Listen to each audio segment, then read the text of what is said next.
En el edificio Mercurio, Torre 2, segunda planta, puerta J. Teléfono 608-319-859. Kevin Paz, abogado. Efectivamente, Kevin Paz, abogado. Y ya lo tenemos ahí al otro lado de las redes sociales. ¿Cómo estamos, Kevin? Ay, perdón, espere, para. Ahora, hola, Kevin. Te saludé, pero no subí el micro, ¿vale? Vale, pues mira, como siempre tú intentando censurarme un poco, ¿eh? ¿Te das cuenta? De verdad, lo siento, disculpa. ¿Cómo estamos, Kevin? Muy bien, ¿y ustedes? ¿Todo bien? Muy bien, gracias. Gracias, sí, de salud estupendamente bien, gracias a Dios. Eso es lo importante. Efectivamente, y así nos tenemos que mantener, ¿no? Precisamente por esto es el confinamiento, para seguir manteniendo esa salud, ¿no? Así es, como tiene que ser. Bueno, Kevin, hoy tenemos un buen batiburrillo, ¿no? Pero en este caso de acciones de acciones legales, ¿no? De las distintas situaciones en las que nos estamos encontrando, que nos está cambiando todo nuestro día a día, ¿no? Estoy leyendo lo que del programa del que me enviaste hoy, entre otras cosas, los planes de pensiones. ¿Qué pasa? ¿Que los planes de pensiones está comenzando a reclamarlos la gente o qué? Claro, a ver, lo que he querido hacer o lo que pretendo hacer en el programa de hoy es hacer un poco honor al nombre de nuestro programa y hacer un batiburrillo de distintos escenarios que se pueda encontrar el ciudadano en el día a día.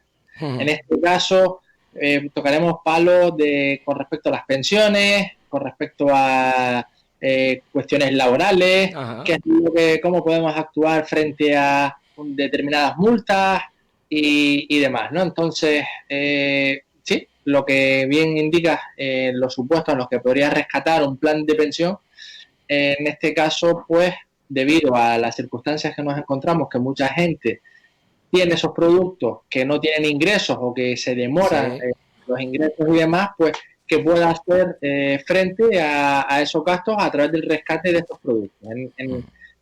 Los requisitos que tenemos que tener para encontrarnos o para que podamos rescatar los planes de pensiones antes de su vencimiento son tres principalmente. Primero, estar en una situación de desempleo como consecuencia de un ERTE derivado de la COVID-19. En segundo lugar, ser empresario o titular de un establecimiento cuyo cierre haya sido decretado por el propio estado de alarma. En tercer lugar, aquellos autónomos que previamente se encuentren integrados en el sistema de la seguridad social y cuya actividad haya cesado como consecuencia de la situación derivada de la crisis sanitaria del propio COVID. O sea, esos son los principales escenarios. O sea, que en esos supuestos, en un momento dado, podemos reclamar esos planes de pensiones. Claro. Vale. Pero esos importes, ¿vale? Los importes que nosotros vayamos a rescatar deben ser acreditados por los propios solicitantes y en todo caso no pueden ser superiores a esos salarios dejados de percibir mientras se mantenga la vigencia del ERTE, ¿vale? Cuando nos encontremos en el primer supuesto, es decir, en la situación de desempleo, en los ingresos netos dejados de percibir mientras se mantenga la suspensión de apertura al público en el caso de que seamos un empresario o un titular de un establecimiento. Sí. Y en tercer lugar, esos ingresos netos dejados de percibir mientras se mantenga la situación de crisis sanitaria en el tercer supuesto, es decir, cuando seamos autónomos previamente integrados en el sistema de la seguridad social. Aquí había una serie de normas para tú poder rescatar esos planes de pensiones. Ya en la crisis del 2008 se pudo optar, tuvieron muchos que rescatarlos, y esos planes de pensiones, y dependía de los supuestos también, te lo daban íntegro o tenías una penalización, ¿no? O un coste por rescatarlo antes de tiempo.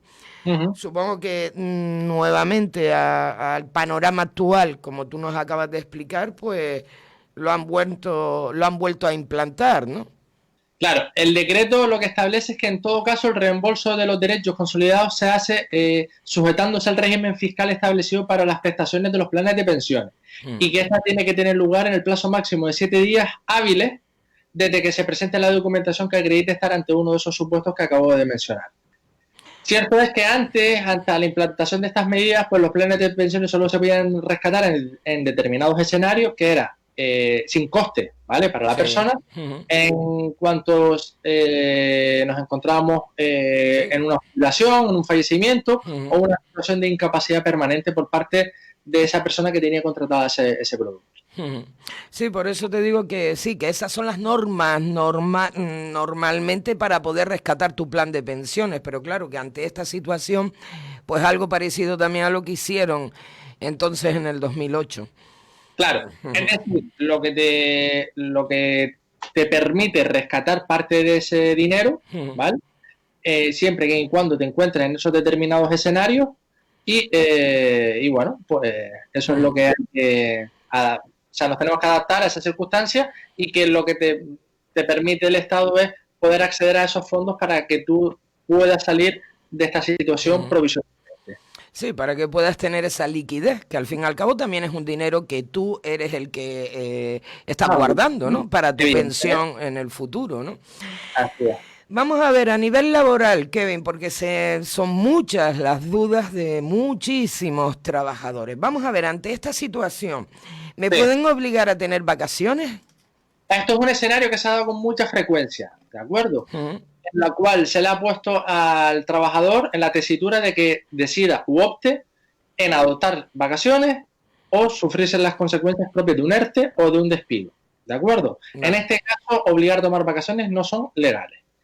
En base al artículo 38.2 del Estatuto de los Trabajadores, establece que el periodo en los cuales se disfrute se fijará de común acuerdo entre el empresario y el trabajador, ¿vale? De conformidad con los convenios que pueda tener cada trabajador, o sea, correspondiente a los convenios colectivos sobre planificación anual de las vacaciones. Es decir, que se tiene que imponer, que se tiene que pactar siempre entre las partes y no se puede imponer. Vale.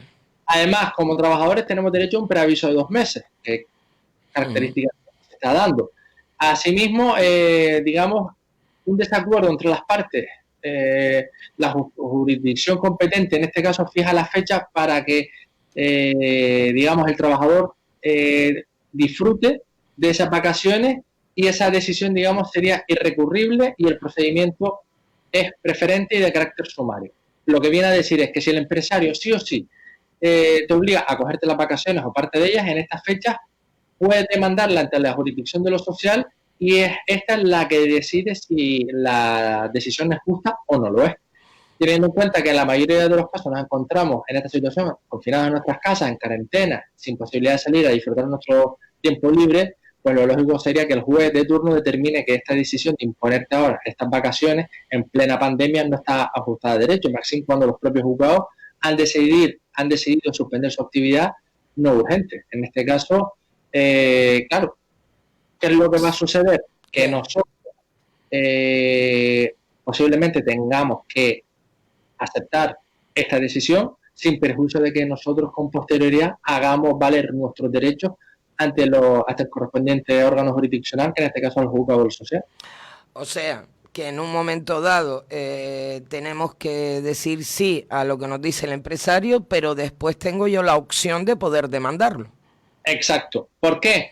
Porque, digamos, debemos obedecer al empresario, aunque después con posterioridad demandemos. Luego el juez nos dará la razón si el empresario ha dado una orden que entendemos que es de carácter ilegal. Pero es importante obedecerla hasta entonces porque si desobedecemos podrían despedirnos de forma procedente. Amigo. Es decir, hablando coloquialmente, en primer lugar vas a tener que apellugar sin perjuicio de que con posterioridad procedas a demandar. Ojo, que ya después el juzgado de lo social diga, mire, es que estas vacaciones que esta persona ha disfrutado o usted como empresario le achaca que las ha disfrutado, pues no las ha disfrutado porque evidentemente esta persona no ha tenido ese descanso, sino que se ha encontrado confinado porque así lo ha decretado el gobierno de España y eso no son las vacaciones. Seguramente con posterioridad ese periodo de tiempo que ahora nos obliguen a pasar como vacaciones lo podamos disfrutar después. Ahora se está hablando mucho también del famoso papelito que debes de tener para tener movimiento. ¿Debo de llevar encima un certificado de mi empresa para demostrar que voy a trabajar? Vamos a ver, en ese Real Decreto también se establece que cualquier desplazamiento deberá respetarse las recomendaciones y obligaciones dictadas por las autoridades sanitarias, porque al fin y al cabo han sido estas las que nos han, digamos, recomendado este certificado de empresa, ¿vale? A veces cierto es que da lugar a mucha incertidumbre, a una ambigüedad jurídica sobre cuáles son las recomendaciones dictadas por estas autoridades sanitarias y a veces no lo podemos llegar a tener claro. Esta indeterminación crea una inseguridad jurídica y realmente no sabemos cuáles son las conductas que en un principio están permitidas. ¿De acuerdo? Entonces, puede ser útil llevar encima un certificado de la empresa o del jefe o del administrador que diga que trabajas en un determinado lugar, llamémoslo X, que el horario tuyo es Y, y por si te para la policía, pues para que tú puedas, digamos, exponer al policía qué es lo que estás haciendo. No nos olvidemos que el artículo 7 del Real Decreto del 14 de marzo lo que te venía a decir es que se te permitía acudir a tu lugar de trabajo. Entonces, este documento lo que va a permitir es reforzar tu argumento de cara a una posible parada por parte de las fuerzas y cuerpos de seguridad del Estado. Entonces, obligatorio no lo es, sí que lo recomienda. Vale, no es obligatorio, pero sí te lo recomiendan llevarlo. Exacto. Vale, Más que nada por facilitar un poco también para evitar la picaresca, Neri, que como hemos visto, desgraciadamente, el comportamiento de todos y de todos los ciudadanos y ciudadanas no está siendo el más idóneo en este escenario y al fin y al cabo, bueno, pues este certificado de la empresa sí, no es preceptivo, pero sí que te puede ayudar en el escenario en el que te pare un policía.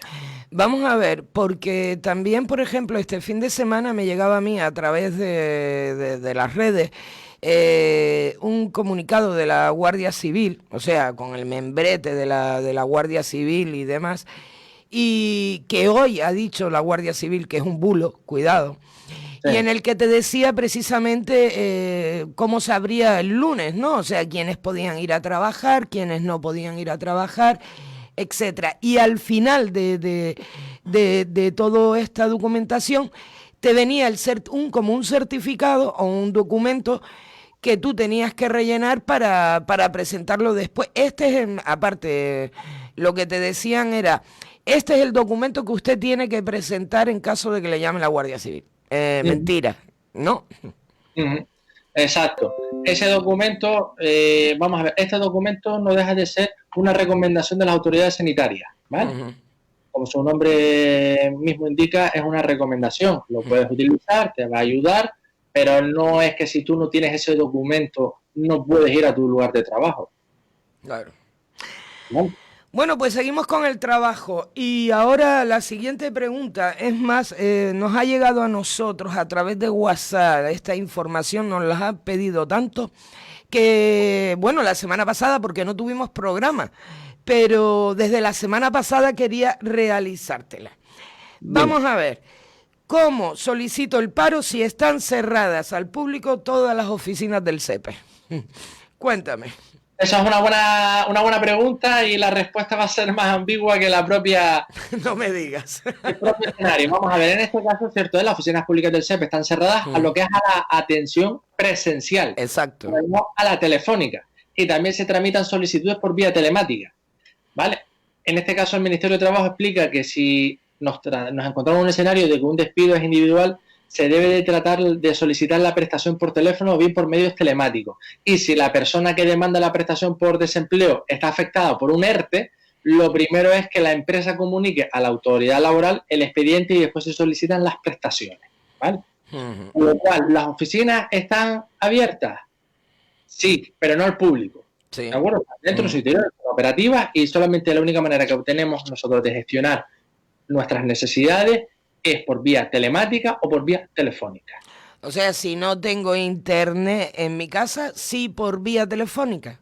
Exacto. Es decir, a través de los teléfonos que se disponen en cada provincia, deberemos de, en este caso, centrarnos en la provincia de Las Palmas, cuál es el teléfono operativo para este fin, porque si son personas que ya han estado antes en desempleo, se dispone de esos datos y se realizarán algunas preguntas para contrastar la aseguración de la autenticación de la persona, del demandante.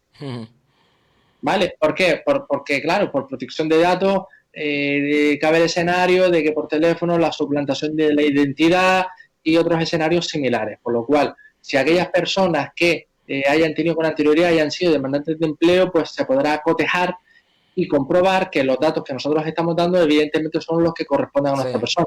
No quiere decir que aquellos otros trabajadores que con anterioridad no hayan estado no pueden hacer este trámite por teléfono. Se pueden, evidentemente. Simplemente le va a costar un poquito más a la autoridad laboral cotejar la información, pero bueno, son trámites que se hacen y ya está. ¿Vale? ¿Por qué?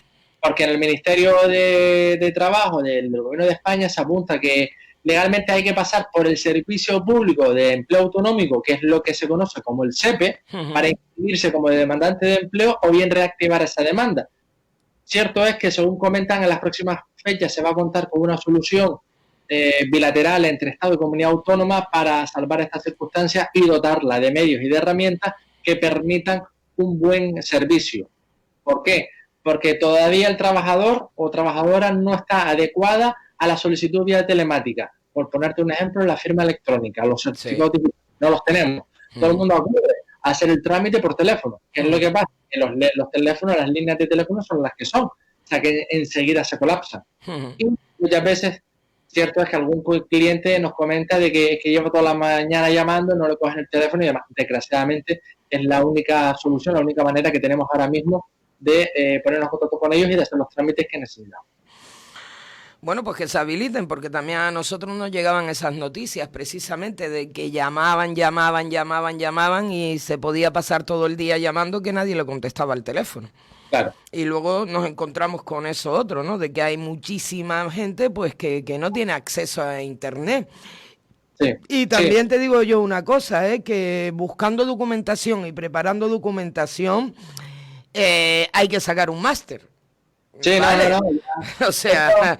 Esto lo estuvimos comentando hace 2 semanas tú y yo, sobre todo en las moratorias de las hipotecas que nos exigían la escritura de la hipoteca, la escritura de la compraventa, una serie de documentación que es muy compleja tenerla, escanearla y hacerla llegar por correo electrónico a la entidad bancaria o en este caso al propio Estado.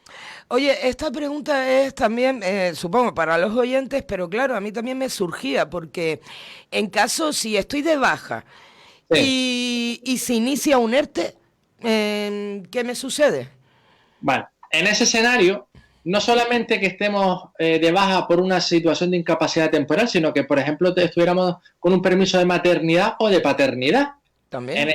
Por ahí, si a un trabajador o trabajadora le incluyen en un procedimiento de regulación de empleo, de suspensión o reducción de jornada, no le afectan sus medidas hasta que se presente el alta médica o finalice ese periodo de descanso que tenemos por maternidad o por paternidad. ¿De acuerdo? De ello, incluso en la propia página del SEPE, en Internet, lo explican con un ejemplo, ¿no? Que es, bueno, que lo he traído para los oyentes nuestros. Es decir, una persona trabajadora que está por incapacidad temporal el 1 de octubre del 2019, ¿vale? Está por una suspensión de contrato entre el 1 de noviembre del 2019 y el 30 de enero del 2020. Sí. ¿Vale? Pues consecuencia de ese procedimiento de regulación de empleo, pues recibimos el alta médica el 1 de diciembre del 2019, que es en ese momento le afectaría la medida de la suspensión, acreditando la finalización de la IT, de la incapacidad temporal, con la prestación del parte de la alta médica. Entonces, ¿qué sucede si empieza mi baja después de que se haya aplicado el ERTE? En ese caso, si la baja es por enfermedad, es decir, una contingencia común, ya que por enfermedad de trabajo no puede ser al haberse suspendido el contrato, ¿vale?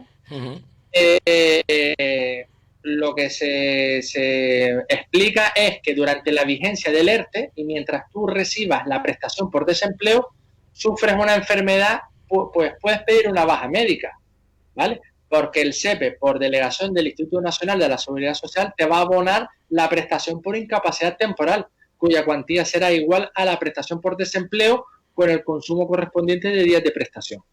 Es decir, si la baja se produce por una situación de paternidad o maternidad, al trabajador se le suspende el pago de la prestación por desempleo y empieza a cobrar la prestación que le corresponda gestionada directamente por el Instituto Nacional de la Seguridad Social. Una vez que termine esa prestación por maternidad o paternidad, se reanuda la prestación por desempleo durante el tiempo que le queda por percibir y la cuantía que le correspondiera en el momento de la suspensión. Es decir, hay como un paréntesis. Pero en ese paréntesis el empleado pues sigue cobrando lo que estaba cobrando del Instituto de la Seguridad Social, ¿no? Exacto, como si estuvieras trabajando. Ahí está. Hasta que presentes el alta médica, ¿no? El alta. Tú tienes el alta médica, ¿vale? Porque los que tengan baja laboral, ellos no están sujetos al ERTE. Claro. ¿Vale? No puede haber, o estás en un sitio o estás en el otro, no puedes estar en dos sitios a la vez. Por lo cual, hasta que tú termines de recuperar, ¿vale? A ti en ese momento te está pagando la seguridad social. Cuando te dice, tienes el alta médica, pues ya no perteneces, digamos, a la seguridad social porque ya tu incapacidad temporal ya no existe. Ahora pasas a formar parte del ERTE. ¿Vale? Ojo, que en ese escenario, durante el ERTE resulta que no, que eres padre, que eres madre, o que sufres un accidente, no es un accidente laboral, sino una contingencia común. En este caso, sales de un grupo y te metes en el otro, en este caso, en el de la seguridad social. Cobras lo que cobras y después vuelves otra vez. Si persiste el ERTE, si no persiste el ERTE, a tu propio puesto de trabajo. Sí, te incorporas a tu puesto de trabajo.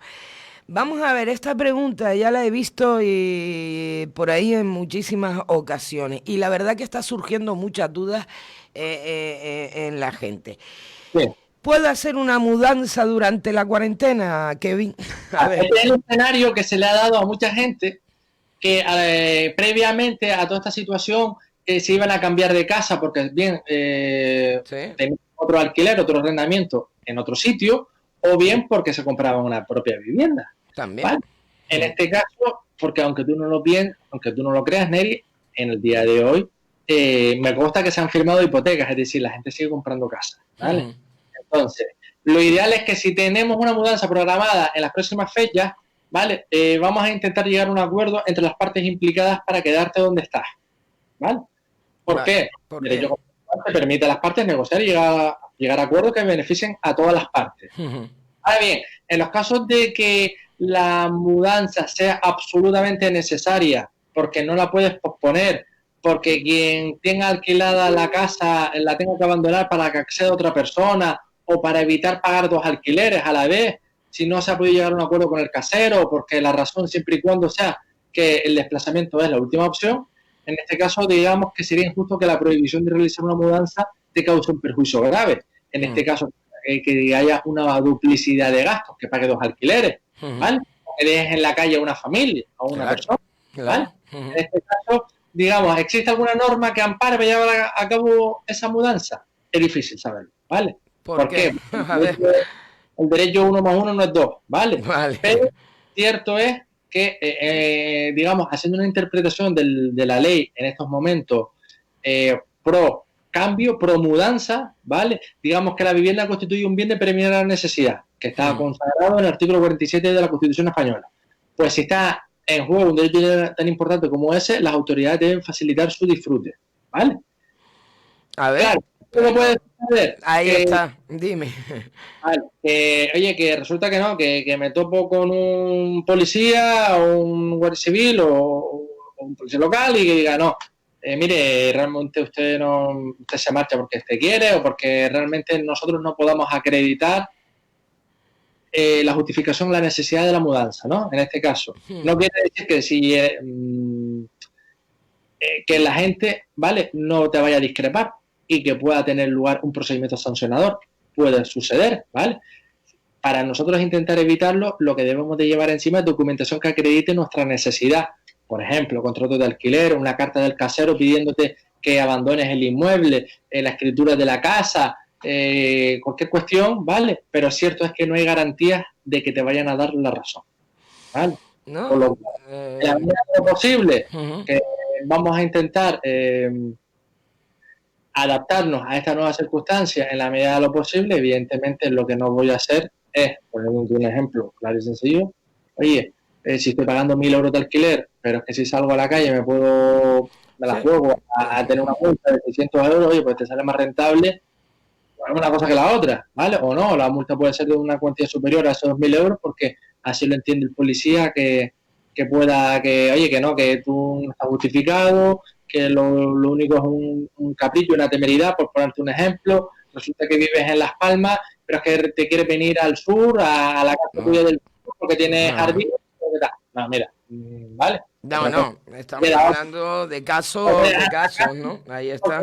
Persona, y no me queda otra y me tengo que marchar, y ya está.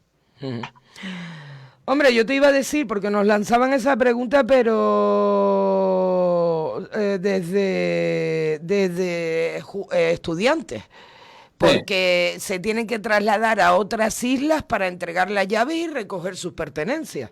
En este caso, ¿cómo sería? En este caso, vale, vamos a ver, nosotros, haciendo una interpretación un poco, digamos, arbitraria hacia nuestra necesidad, ¿de acuerdo? En primer lugar, ese estudiante podría acudir a su casa en base al decreto, ¿vale? Mire, yo estoy acudiendo a mi domicilio, ¿por qué? Porque yo tengo un documento, ¿vale? Un contrato de arrendamiento donde dice, este es mi domicilio, me estoy quedando aquí. Claro. ¿De acuerdo? Una vez que yo resuelva el contrato y me marche de ese sitio a el domicilio de mis padres, por ponerte un ejemplo, cuando estás trasladando, pues tú llevas encima los dos documentos. El documento que resuelve el contrato de arrendamiento con tu casera y la propiedad de tus padres, donde tú te estés quedando y demás. Entonces, con esas dos documentaciones te amparas un poco en el movimiento. ¿Por qué? Porque el movimiento está justificado en base al acudir a tu vivienda habitual. ¿De acuerdo? Vale. Un escenario totalmente distinto. Lo que no te dice estás yendo para mudarte o no. Es que mira, es que voy a ir a la casa porque es que en esta casa me dejó la PlayStation. No. ¿Vale? Hombre, seriedad, claro. Sí. O mira, no, porque voy a ir a determinado sitio porque es que mi novia está viviendo ahí y quiero pasar un tiempo con mi novia. No, ¿vale? Es decir, lo que hay que hacer es respetuoso y simplemente moverte en las causas expresamente previstas en el decreto de 14 de marzo, que es concretamente el artículo 7, que si nos fijamos en el resto de decretos que han prorrogado el estado de alarma, el artículo es un copia y pega del primero. Es decir, en todos los decretos leyes se están aplicando el mismo artículo. ¿En todos? Sí. Es decir, son más, son menos, pero siempre está este artículo. Es el derecho a que tú puedas ir a adquirir bienes de primera necesidad, alimentos y todas estas cuestiones, el acudir a tu lugar de residencia, el acudir a tu puesto de trabajo, el ir a un domicilio porque vas a atender a una persona mayor que es dependiente, a una persona con una discapacidad, esos escenarios. ¿Vale? Kevin, nos queda poco tiempo y me quiero ir, porque aparte lo dije al comienzo del programa, a algo, lo que he estado oyendo a lo largo de todo el fin de semana, después de la semana pasada del último decreto. Expropiaciones en toda España, vamos, las noticias que llegaban era, bueno, nos van a expropiar. Ya comenté también al principio del programa que era un bulo, que era una mentira, pero bueno, teniéndote a ti, abogado, por favor, explícanos. El bulo de las expropiaciones, ¿qué es lo que ha pasado para que la gente, bueno, acompañados de algún que otro medio de comunicación, hayan dicho que nos van a expropiar? Cuéntame. A ver, lo que se ha hecho es una interpretación partidista, ¿vale? Para colocar la decisión del gobierno, que puede ser más o menos acertada, propia de un régimen comunista. ¿De acuerdo? Ellos incluso en determinadas páginas de tipo Wikipedia colocaban a España a la altura de Corea del Norte, Vietnam, Cuba, China. Sí, comunista total, sí. Y Laos, ¿no? O sea, era el six-pack, es decir, los 6. Bien, vamos a ver. Esto viene a raíz de lo que se ha publicado durante el fin de semana, ¿vale? En el Real Decreto de este fin de semana, en el cual el programa de ayudas a las víctimas de violencia de género y personas desahuciadas no permite, ¿vale?, las expropiaciones de viviendas vacías ni segundas residencias. ¿Por qué? En primer lugar, porque la orden ministerial, ¿vale?, concretamente el artículo 4.3, habilita a las administraciones a buscar una solución habitacional, incluso en el mercado privado, si la administración no puede ofrecer alguna habitación a estas personas. Esa posibilidad ya existía en el artículo 21, ¿vale?, del Real Decreto, del 106/2018 que faculta a la Administración a recurrir al mercado para buscar esa solución habitacional. No es una medida inconstitucional ni legal, sino una solución para garantizar el derecho constitucional a la vivienda, que es el artículo 47 que ya mencioné antes. Sí. Para mujeres maltratadas, para personas desahuciadas, personas sin hogar y personas especialmente vulnerables, ¿vale? Las comunidades autónomas en este caso lo tienen un poquito más sencillo, lo tienen más fácil, es decir, cuando usted comunidad autónoma no disponga de una vivienda pública, puede darse la ayuda sobre una vivienda adecuada, que sea titularidad privada, o sobre cualquier alojamiento o dotación residencial susceptible de ser ocupada de esas personas beneficiarias en los mismos regímenes que si fuera una vivienda pública, ¿vale?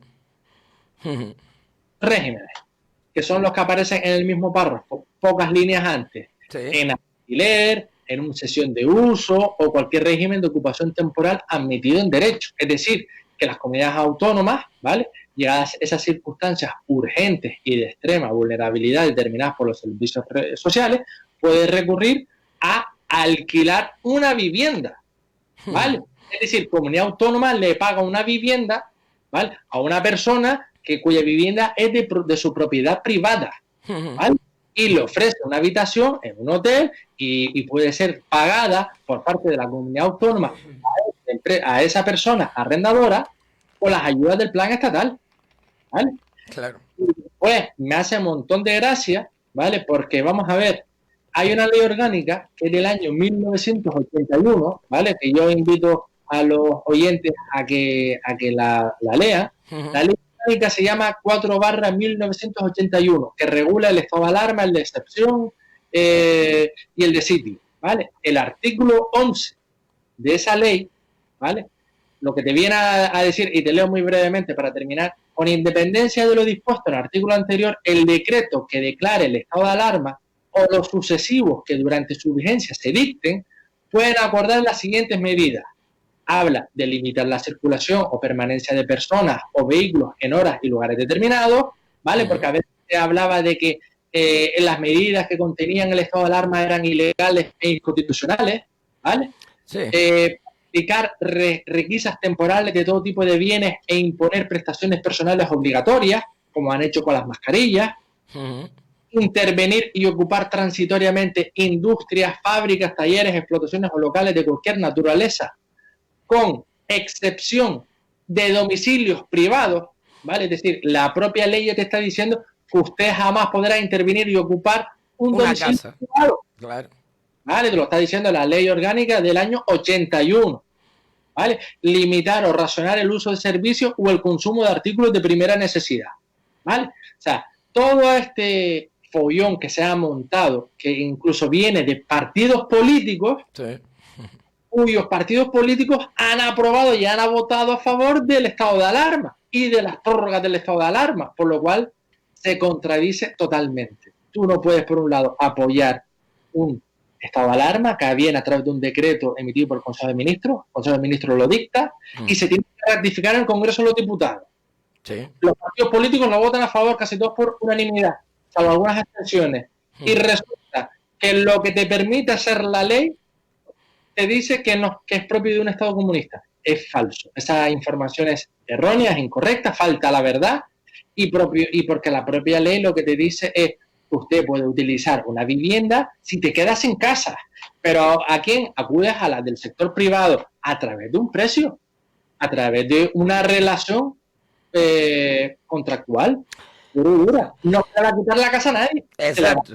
Que no es una expropiación que te quita. Dice, llega el gobierno, me gusta tu casa, te la quito, porque eso es lo que venía a decir los bulos que han estado rulando por ahí a lo largo de todo el fin de semana. Exacto. Por lo cual, lo que se ha hecho es una interpretación partidista simplemente para perjudicar pues esa medida que, si nos ponemos a pensarla fríamente, dice, vamos a ver cómo estamos en contra de esta medida. Lo que te viene a decir es, esas personas que se encuentran en situación de vulnerabilidad, víctimas de violencia de género, personas desahuciadas, personas vulnerables y demás, no las vamos a dejar en la calle. Exacto. Primero vamos a ubicar en las viviendas que puedan tener los organismos públicos. Pero si por un escenario los organismos públicos no pueden atender esas necesidades porque el abanico de viviendas que tienen no da, pues Nos vamos al privado, pero al privado a través de un precio, a través de un régimen, ya sea un contrato de alquiler, una cesión, lo que sea. Pero vamos, jamás se va a poner en duda ni en tela de juicio la titularidad registral del propietario.